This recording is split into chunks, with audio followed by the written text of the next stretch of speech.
We are back from Portland. Let me give you a recap. I'm going to call this a brain dump.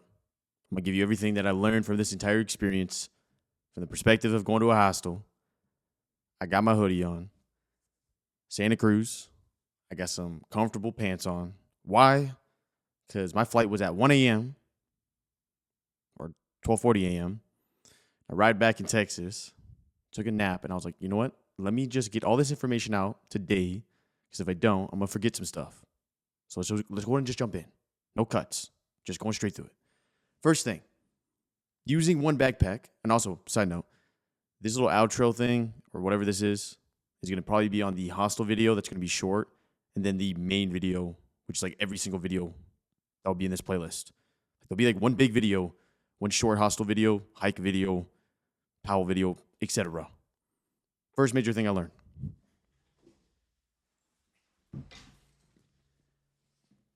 Traveling with one backpack is very key.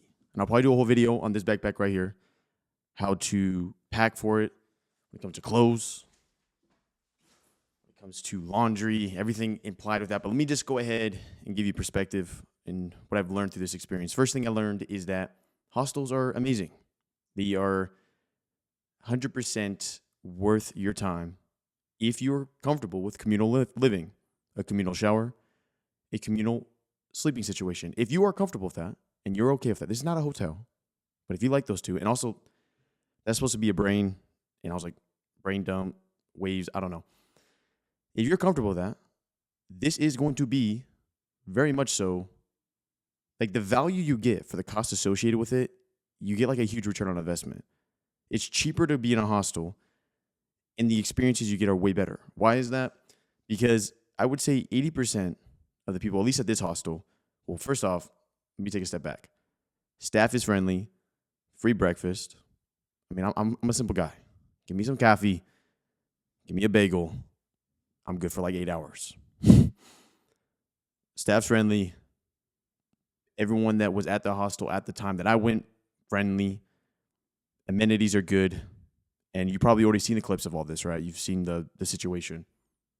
The overall experience, though, was very positive. And I think if you want a good starter hostel, in the sense of what I like to call a soft land, this is going to be the hostel for you, as the actual location itself is everything's walkable. You can take the Amtrak, the Red Line, from the airport directly to the hostel for $2.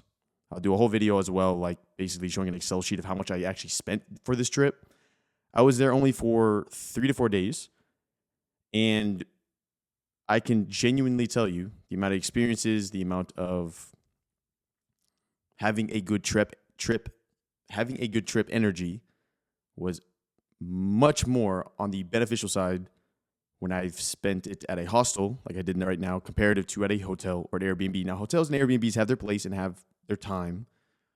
But what I can say is that the only drawbacks that I saw, and when I was talking to people there, was obviously go to the right ones, right? Like go to the ones with good reviews, been there for years, etc.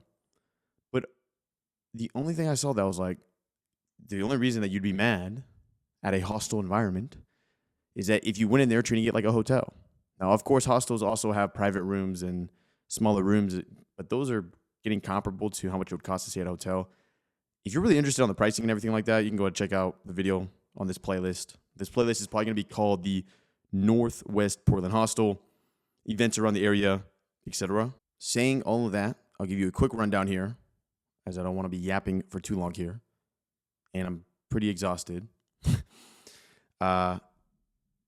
Solid place, great environment. I think this is my first experience at a hostel, so if you can't already tell, this basically kicked off a whole. This was a how do I say this? Not a butterfly effect, but very much so.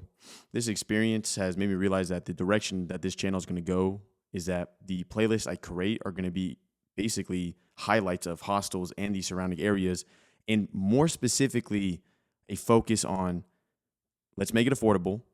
Let's see what we can do from the hostel using public transportation. No Uber. No Lyft, no, using public transportation or alternatively walking, what events or things that incur around the area. and like overall give you a consensus by the end of the trip, whether it was a good experience or a bad experience, and price it out, etc., etc. That's what I realized. Like that's the direction this channel's going. And then you'll have your hikes here and there, and then maybe something in the future, like 5 years, you'll see me on a yacht dancing. I don't know, but I don't know. I don't know where I'm going next. To Denver, Chicago. I may even just send it to Germany. Check out some hostels over there. I met some really good people out there. Gave me really great advice about how to backpack through Europe. So there'll be a whole playlist where I do hostels throughout Europe using the international. I think it's called the International Trail Line. I'm not too sure. Whatever it is, I'm dragging this on a little too long. My consensus is do it if you're interested. Soft land. That's how I like approaching life. You don't have to jump in the cold water and do a hostel in an international country, or if you're not from the U.S. and you're watching this, then other way around, vice versa. But just do it. And based off that one experience, what I suggest you to do is go for 2 to 3 days, maybe 4. Go for 2 to 3 days. If you like it, you like it. If you don't, you're like, you know what? I don't have to do that again. I don't know if this is the outro. Oh, this is going to be possibly the outro for 2 videos here. So let's see what pops up here. This is probably my face. I think that hike was Nissan in Santa Cruz. I'm not too sure. And then these are playlists. Auf Wiedersehen. Oh yeah, and I was like, a ton of people were speaking like German out there, which was fun. It's fun practicing my German again. But Auf Wiedersehen.